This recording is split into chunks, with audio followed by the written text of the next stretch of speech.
আমি মাহমুদ আলম। আমি আর আমার লম্বা সময়ের বন্ধু এবং সহকর্মী সোহেলি আপু, আমরা দুইজন মিলে এই 15 মিনিট সময়টা নিচ্ছি। তো আমাদের প্রেজেন্টেশনটা ঠিক একসাথে কথাগুলো গাঁথার সময় আমরা পাইনি, খুব অল্প সময়ে প্রেজেন্টেশনটা রেডি করার জন্য। কিন্তু মেরিন আপা, আপনি একবার বলেছিলেন যে এদের মধ্যে এত মিল, একজন কথা শুরু করে আর একজন শেষ করে। তো আশা করছি যে আজকেও এরকম একটা ম্যাজিক্যাল মুহূর্তের ঘটনা ঘটবে, যে আমি যেখানে শেষ করব সেখান থেকে সোহেলাপুর প্রেজেন্টেশনটা উইল ফল ইনটু প্লেস। আর আর আরেকটু বলে নিতে চাচ্ছি যে প্রফেশনাল কারণে যেখানেই আমরা আমি যেখানে কাজ শেয়ার করেছি, ভাবনা শেয়ার করেছি, সব জায়গা থেকে সবচেয়ে বেশি আজকে আসলে আমি এক্সাইটেড। এত নানান ধরনের মানুষ আমরা। ফরহাদ ভাই যখন প্রেজেন্ট করছিলেন 15 মিনিট ধরে আমরা হেসে কুটি কুটি হচ্ছি, কিন্তু ওনার চেহারায় একটা ভাঁজও আসছে না। আর সেখানে আমার প্রেজেন্টেশনের প্রথম সেন্টেন্স হচ্ছে আমি মাহমুদ আলম, ওইটাও আমার লিখে নিয়ে আসতে হচ্ছে। তো আম, তো গতকালকে শেয়ারিং এর সেশনগুলো থেকে আসলে অনেক শব্দই ধার নিয়েছি। আর আমাদের মনে হচ্ছে এই মুহূর্তে এখানে একটা শেয়ার্ড ধারণা, অথবা শেয়ার্ড তাড়না হচ্ছে স্থাপত্য এবং এর ভেতর বাহিরের সাথে সম্পর্কযুক্ত বিভিন্ন সংজ্ঞা, ধারণা, ক্ষেত্র এবং বোঝাপড়ার একটা উপনিবেশীকরণ। এই দিকে মনে হয় আমরা একটু আগাচ্ছি। আর আমাদের দুইজনের স্পেসিফিক তাড়নার বিষয়বস্তু হচ্ছে অদৃশ্য মানুষ, তাদের ঘর এবং বসতি। তো অদৃশ্য কেন, সেই জায়গাটাতে আমি আবার আসব। তো অন্যান্য প্রেজেন্টেশনে সাধারণত অন্যান্য টার্ম ব্যবহার করি, যেমন low income people, informal settlement, দরিদ্র বসতির মানুষ। কিছু কিছু টার্ম খুবই ডিবেটেবল, আর কিছু কিছু তো খুবই প্রবলেমেটিক, যেমন পোর পিপল, দরিদ্র মানুষ, বস্তি। জল কবলিত হয়ে বা অন্যান্য কারণে গ্রাম ও লোকালয় থেকে ঘর হারা, জীবনযাপনের রসদ হারা হয়ে মানুষ শহরে আসে। শহর এই মানুষদের জন্য কতটা মানবিক? শহরগুলো বড়জোর বিভিন্ন কর্পোরেশনের জন্য কর্মীর যোগানদানকারী, অথবা ওই কর্পোরেশনে যে পণ্য বা সেবা তৈরি হচ্ছে সেটার কনজিউমারের যোগানদানকারী। এমন শহরে ঘর পাওয়া যায়, বাজারে কিনতে পাওয়া যায়, কিন্তু শুধু তাদের জন্য যাদের সামর্থ্য আছে। তারা জমি কিনে নিতে পারে, হাউজিং ইউনিট কিনে নিতে পারে। জল বা অন্যান্য ধাক্কায় শহরে আসা মানুষগুলো ঘর খুঁজে পায় শুধুমাত্র এমন কিছু বসতিতে যেগুলো পপুলারলি বস্তি হিসেবে পরিচিত। শুধুমাত্র ঢাকাতে 4000-এর কাছাকাছি এমন দরিদ্র বসতি আছে। বস্তিতে ঘর খুঁজে পাওয়া মাত্র মানুষগুলো অদৃশ্য হয়ে যায়, কারণ কোনো ফরমাল ম্যাপে এই লোকালয় বা বসতিগুলার অবস্থান মার্ক করা নেই। এবং এই অবস্থান, ওনাদের এই লোকালয় বসতিগুলার অবস্থান উজ্জ্বল রাখার কারণটা হচ্ছে আমাদের অন্যান্য বাকি সবার জন্য এই ঘটনাটা খুব বেনিফিশিয়াল। তখন এই জায়গাগুলোয় মেগা প্রজেক্ট ডিজাইন করা যায়। কোরাইল, যেটা কবি স্যার তার প্রেজেন্টেশন একটা ছোট্ট ভিডিও দেখাচ্ছিলেন গতকাল, সেই কোরাইল একই সাথে সরকারি বিভিন্ন অধিদপ্তরের প্রকল্পের সাইট, এবং একই সাথে 3.5 লক্ষ মানুষের বসতি। একজন স্থপতি হিসেবে আমি বিশ্বাস করি যে আমাদের প্রশিক্ষণ, অভিজ্ঞতা, এমপ্যাথি আমাদের কাজ করার হাত, মস্তিষ্ক এবং পদ্ধতিগুলোকে এমনভাবে তৈরি করে যে মানুষের ঘর নকশা করার কাজটা almost secret to us. How then do we serve this families, যাদের ঘরগুলো শুরু হয় সম্পত্তির স্বল্পতা থেকে? How do we go beyond romanticizing architecture, space, design, and make it more appropriate for nourishment, collective progress, good politics, and animating collective future?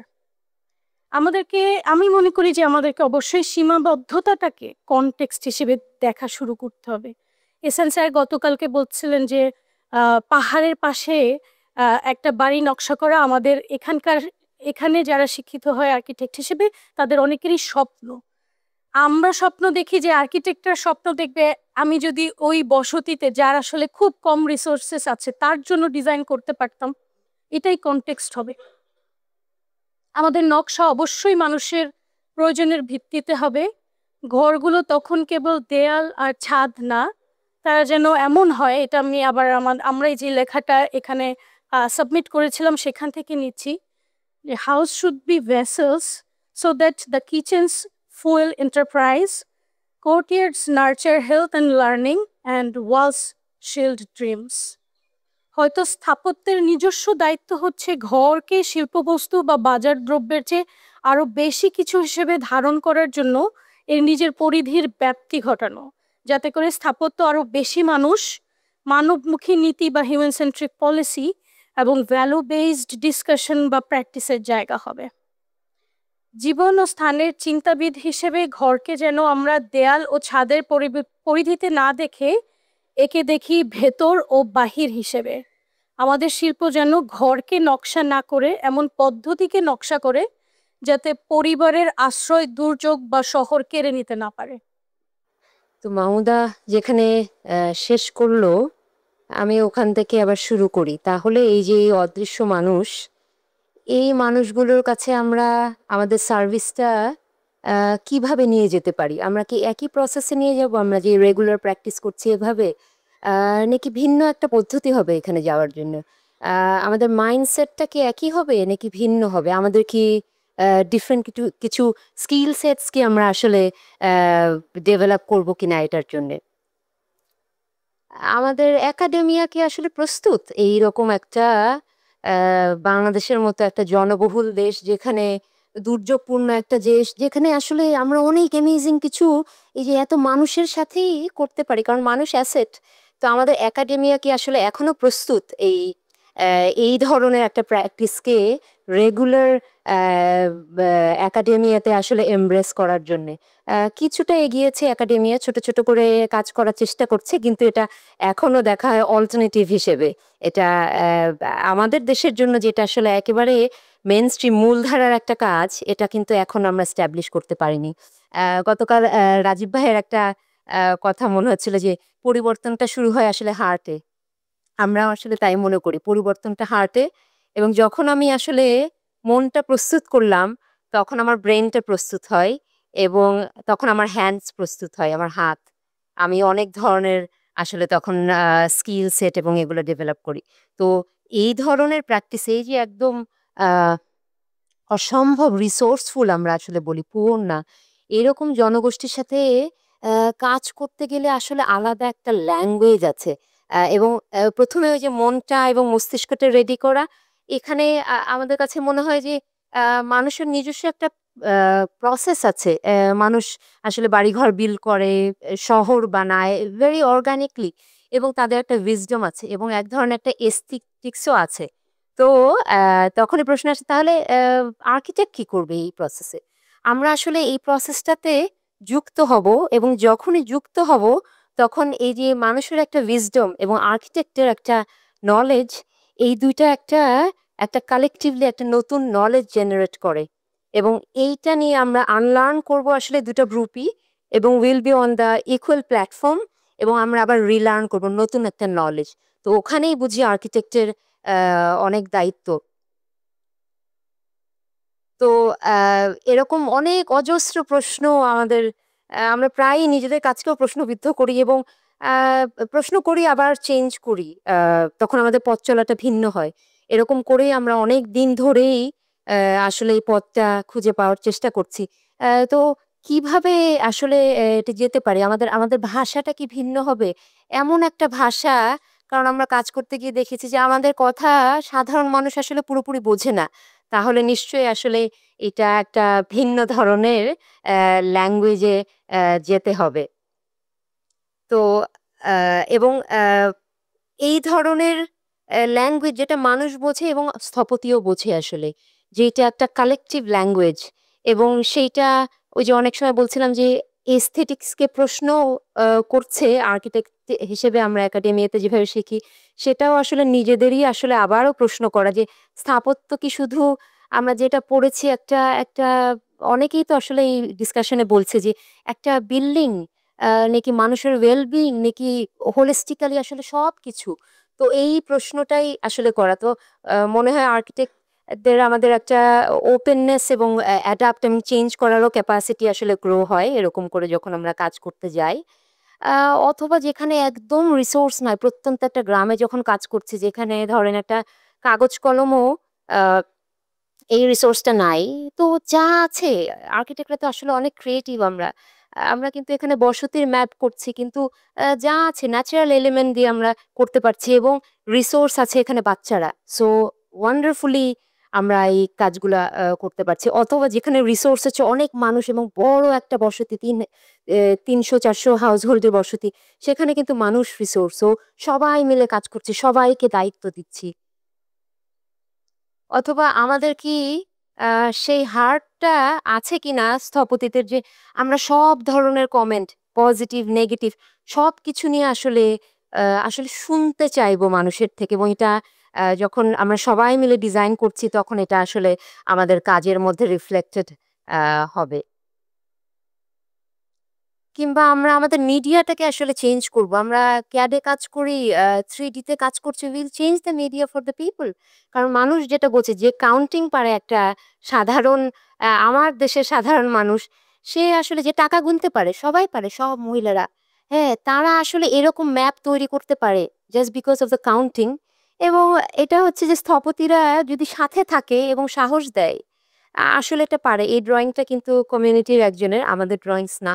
এবং সে এই বাড়িটা একদম হোমস্টেটা পুরোপুরি ডকুমেন্ট করলেন, এবং এখানে যত ইনফরমেশন আছে, প্রবাবলি আর্কিটেক্টরা করতে গেলে এই ইনফরমেশনগুলা এত লেয়ার্স আসতো না। কিংবা এমন কোনো জায়গায় যেখানে সে আসলে গুনতেও পারে না, সে আসলে ছবি দিয়ে কি আসলে তার তথ্যগুলো দিতে পারে কিনা। আমরা কাজ করতে গেলে অনেক সময় অনেক গুড পলিটিক্সও প্লে করি। এরকম যারা এই যে অদৃশ্য, মাউদা একটু এক্সপ্লেন করছিল, ইনভিজিবল, পাওয়ারলেস। পাওয়ারলেস কিন্তু আমাদের জন্য, আমরা পাওয়ারটা ঠিক দিতে চাই না। সো এরকম প্রসেসে পাওয়ার টুলটা খালি হ্যান্ড ওভার করে দেওয়া। So what are the power tools? এই যে ড্রয়িং, নেগোশিয়েট করার জন্য ম্যাপ। হ্যাঁ, এখানে ফর্মাল স্ট্রাকচারে যারা খুব বেশি পাওয়ারফুল, হয়তো পৌরসভার কেউ আছে, সে কিছু করছে না, আসলে করছে কমিউনিটির মানুষ। সো ইন্টেনশনালি তখন পাওয়ার টুলটাকে হ্যান্ড ওভার করা। অথবা একটা খুব সিম্পল একটা সার্ভে ফর্ম, সেটাকে আমি যার কাছে যাচ্ছি, যার সাথে এটা ডেভেলপ করছি, ওনারা তো ঠিক পড়তে জানে না, অর ক্লাস 3 পাস। তাহলে আমার জরিপের ফর্মটা আসলে কেমন হবে? মেবি অল ভিজুয়ালস, এবং যেটা আসলে বাচ্চারাও ফিল আপ করতে পারে, এরকম একটা ব্যাপার। তো আমরা এরকম অনেক প্রশ্ন করতে করতে আমরা দেখেছি যে কিছু কিছু আমরা যেভাবে শিখছি, আহ, এটার থেকে কিছু ভিন্ন ধরনের মেথডোলজি এবং হচ্ছে যে টুলস অ্যান্ড টেকনিক্স আসলে আমাদের ব্যবহার করতে হয়, যাতে আমরা তো এমনিতেই ইকোনমিক স্ট্যাটাসে আমরা একটু উপরে আসলে। সো খুব ডিফিকাল্ট কিন্তু আমাদেরকে ইকুয়াল করা। সো আমার ল্যাঙ্গুয়েজটা আছে আর্কিটেক্টে, বাট আমি পুরোপুরি এটা এক্সপ্রেস করছি না। আমি সাধারণ মানুষের বুলিতে কথা বলতে পারি, কমিউনিকেট করতে পারি, তখনই কিন্তু they can connect, we can also connect. So এই যে একটা সবসময় একটা শেখা, আদান প্রদান হচ্ছে। এবং হচ্ছে যে এই ধরনের স্থাপত্যে স্থপতির একার কোনো ক্রেডিট নাই। স্থপতি তখনই আমরা বলি যে সফল, যখন আসলে স্থপতি আস্তে আস্তে ইনভিজিবল হয়ে যেতে পারবে। সে আসলে থাকবে না এটি ভেতরে, সে পেছনে চলে যাবে, এবং দলের কেউ একজন আসলে সামনে চলে এসে আসলে এটা শেয়ার করতে পারবে। এবং গতকাল সুমন আপার প্রেজেন্টেশন, আপা বলছিলেন যে যত্নের কথা। যত্ন, মানুষের সাথে কাজ না করলে এই যে এই যত্ন, এটা কিভাবে আমরা পাবো? এই যে এত ইনভ্যালুয়েবল লেয়ার্স, এটা মানুষের সাথে সাথে কাজ না করলে আসলে পাওয়াটা খুব কঠিন। তো আমাদের কাছে মনে হয় যে আমরা এই যে আর্কিটেক্টরা পারি, এবং বারবার কথা হচ্ছে যে জাদু আছে আমাদের মাটিতে, আমাদের মানুষরাও আসলেই ম্যাজিক্যাল। এটা আমরা আমাদের অদ্ভুত রকমের ম্যাজিক্যাল, মানে এত সাধারণ মানুষ এত ম্যাজিক্যাল কি করে হয়, এটা বাংলাদেশে বুঝি সম্ভব? এইটাকে ভ্যালু করা। সো আমরা এই ম্যাজিক্যাল দেশে এই অদ্ভুত সুন্দর মানুষদের নিয়ে স্থাপত্যের পরিধিটাকে আরো বড় করতে পারি কিনা, এটাই আসলে আমাদের ভাবনা। Thank you.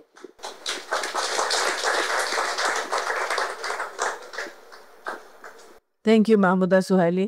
একটা প্রশ্ন, এখানে তো আমরা অনেকগুলো আর্কিটেক্ট, হ্যাঁ, কালেকটিভলি একটা একসাথে বসেছি, একসাথে চিন্তা ভাবনা করার একটা সুযোগ আছে।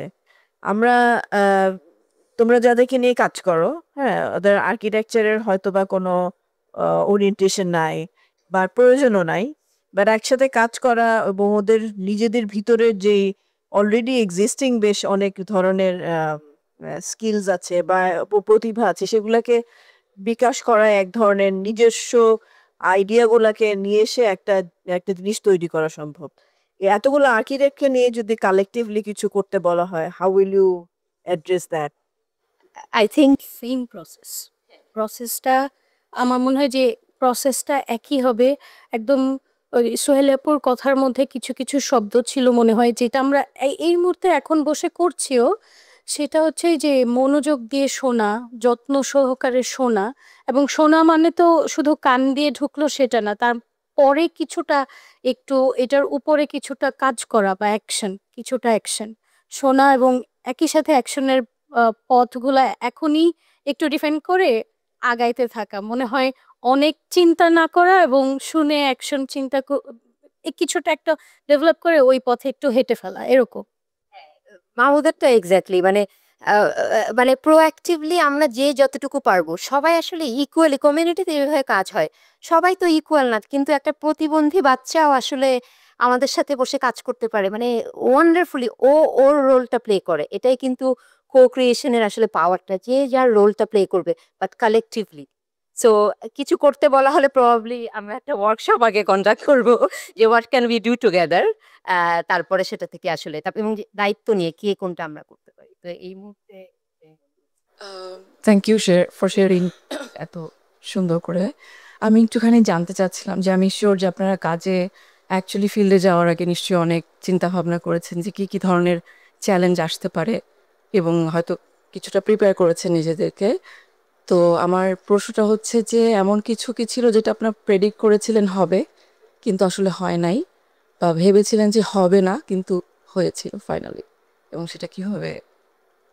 আমি খুব অ্যাপ্রিসিয়েট করেছি আহ, আহ, এখানে যে ড্রয়িং গুলো দেখলাম, যারা এখানে যারা করেছে ড্রয়িং গুলা, কারণ আম, আমরা অনেক টাইম ইন্টারন্যাশনাল স্ট্যান্ডার্ডের রিপ্রেজেন্টেশন আর গ্রাফিক্স করার চেষ্টা করি, বাট মেবি একটা এক্সিবিশন হতে পারে যেখানে ওদের ড্রয়িং এর এক্সিবিশন হলো, আর আমরা লার্ন করলাম ওরা ওরা কেমনে টেক্সচার বানায়, ওরা কেমনে কালার করে, ওরা কেমনে ডিফারেন্স রেপ্রেজেন্ট করে।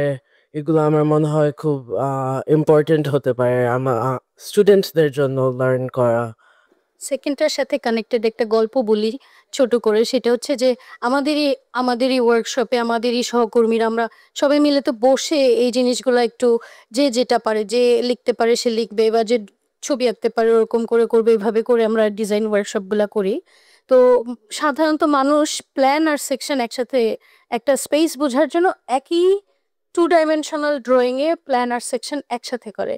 তো আমাদের সহকর্মীরা একটু বোঝানোর চেষ্টা করছে যে বাট এটা তো রাইট না, মানে এটা আমাদেরও লার্নিং প্রসেস ছিল যে এইটা তো রাইট ড্রয়িং না। তারপর আবার আমরা নিজেদেরকে শিখালাম না এইটাই রাইট ড্রয়িং, কারণ উনিও স্পেসটা বুঝতে পারছে, আমিও বুঝতে পারছি, তাহলে এটা কেন রাইট ড্রয়িং হবে না? তো এটা খুবই অনেক ইন্টারেস্টিং ড্রয়িং এর দিক থেকে, তো অন্য লেভেলের ইন্টারেস্টিং জিনিস তৈরি হয় ম্যাপিং এর দিক থেকেও।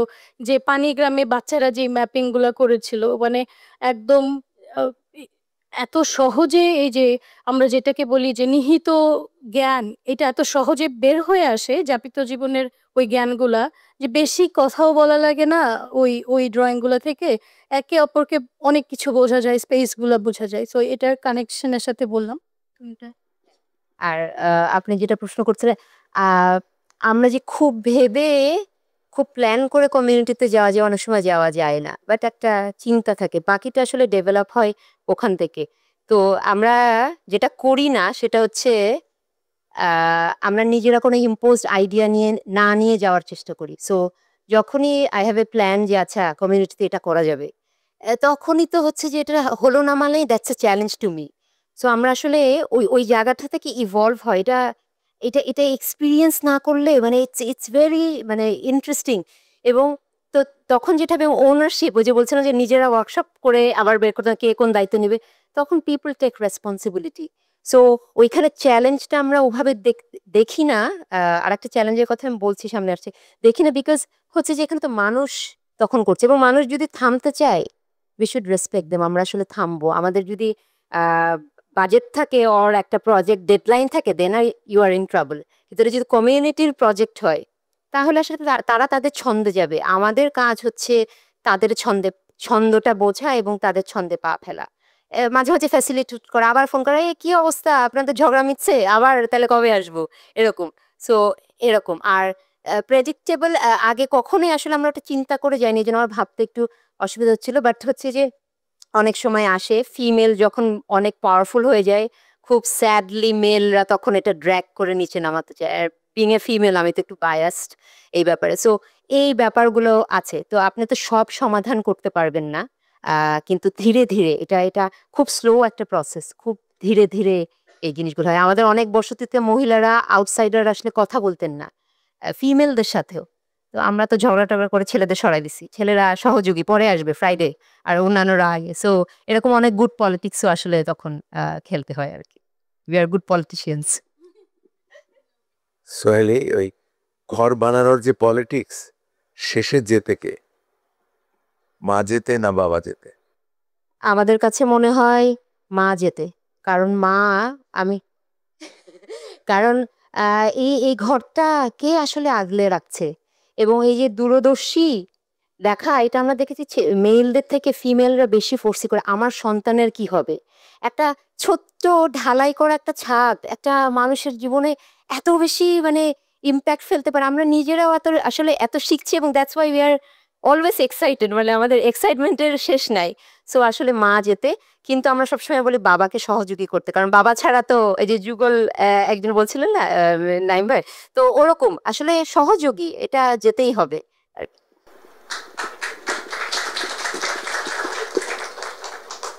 একটা শব্দ বারবার মাথায় আসছে যে আপনাদের কাছ থেকে কাজ করার প্রসেসে এবং যখন কথা বলছেন বা আমরা যখন প্রশ্ন করছি, ভেদ শব্দটা খুব আসছে আমার মাথায়, যে যে যে ভেদাভেদ, বিভেদ। তো এইটা হচ্ছে যে যখন আপনি কাজ করতে চাচ্ছেন, আপনার সাথে যার সঙ্গে কাজ করতে যাচ্ছে তার মধ্যে যদি দুজনের মধ্যে যেটা ভেদ থাকে ভেতরে, একদম ভেতরে ইন্টারনালি, ওই ভেদটা থাকলে আসলে তাকে পৌঁছানো যাবে না তার কাছে। এবং এইটাও যখন আমরা যখন বলছি যে ওদের একটা এক্সিবিশন আমরা দেখব, এই যে আমরা ওরা করার মাধ্যমে হয়তো এটা অনেক দূরে চলে যাচ্ছে, যে কারণে ওখান থেকে, অর্থাৎ 16 কোটি মানুষ মানে যে মানে সোনার হরিণ মতো একটা জিনিস, ওটা যে পাচ্ছি না আমরা, যে হাকি দিকে সংখ্যায় কম, এই এই যে ডিসকানেক্টটা, এটা বোধহয় এই যে ভেদের কারণ। তো আবার ধরে না যে সাধারণ স্থাপত্য, অসাধারণ স্থাপত্য, তো তাজমহল, পিরামিড, এগুলো অনেক বড় আকার সময়ের পার হয়ে চলে গেছে, এটাকে আমরা দেখি, অনেক কিছু বোঝার চেষ্টা করি। তো ওইখানে কিন্তু ওই জিনিসগুলো যেই প্রথা থেকে এসছে, ভেদ প্রথা, অর্থাৎ ভেদ হবে, ভেদের কারণে কেউ একজন ভেদ দিবে, ভেদগুলো জমতে জমতে পূজা মণ্ডপে অনেক রসদ হবে, সেই রসদ দিয়ে পূজা মণ্ডপটা আরও বড়, ওইটা একটা প্রকাশ তৈরি, সেই প্রকাশটা একটা স্পিরিচুয়াল ধ্যান হয়। ওই রকম জিনিসকে মানে সমাজ বাড়াতে বাড়াতে বাড়াতে বাড়াতে একটা পর্যায়ে দেখালো যে না, শুধু ফের দিয়ে হচ্ছে না, এবার ইয়ে করতে হবে, জোর করে নিতে হবে, জোর করে নিয়েও একটা সামাজিক প্রকাশ তৈরি করতে হবে। তো ওইটার যে দ্বৈততা একটা জিনিসের, ওই জিনিসটার মধ্যে ভেদ ভেদ এই জিনিসগুলো থেকে যায়। তো ওইটা থেকে যেমন সংসদ ভবন আমাদের আবার কাছে মনে হয় যে কেউ আমাদেরকে জোর করে টাকা নিয়ে ওটা বানায় নেয়, বা কেউ একজন আমাকে দিয়ে একটা সংসদ বানানোর পরে আমার হাত কেটে দেয় নাই। এই যে ঘটনাগুলো, যে এই যে বিষয়গুলো, ভেদের ব্যাপারটা, এইটা নিজের ভেতরের ভেদটা ওদের সঙ্গে যাওয়ার সময় এটা কতখানি অসুবিধা করে। আমি জানি আমার অনেক অসুবিধা করবে, যে এখন আমার কাছে মনে হয় যে আমার অনেক অনেক অজু করে যাইতে হবে, যে ওই জায়গায় যাইতে হবে, যে ওকে বুঝতে পেলে, বা এই যে ওকে বলতেছি, এটা ভেতরে অনেক বড় পরিবর্তন আনতে হবে একসাথে কাজ করার জন্য। একসাথে কাজ করার জন্য হলে যে ওইরকম যে আরেকজনের বোধকে সম্মান করতে হলে নিজের বোধকে জলাঞ্জলি দিতে হয়।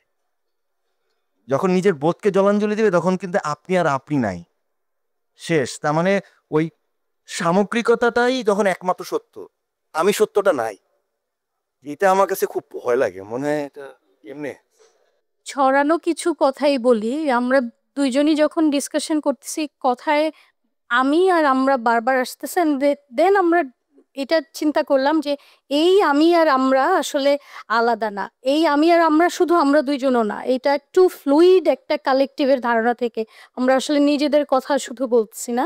এই ফ্লুইড কালেকটিভ যে যুক্ত হতে চায় এবং যে মনে করে, এবং আমরা অনেক দিন ধরে যারা একসাথে অনেক কথা বলি, সেইটা ফ্লুইড কালেকটিভের আমি আর আমরাকে আমরা দুইজনই আলাদা আর করতে পারছি না।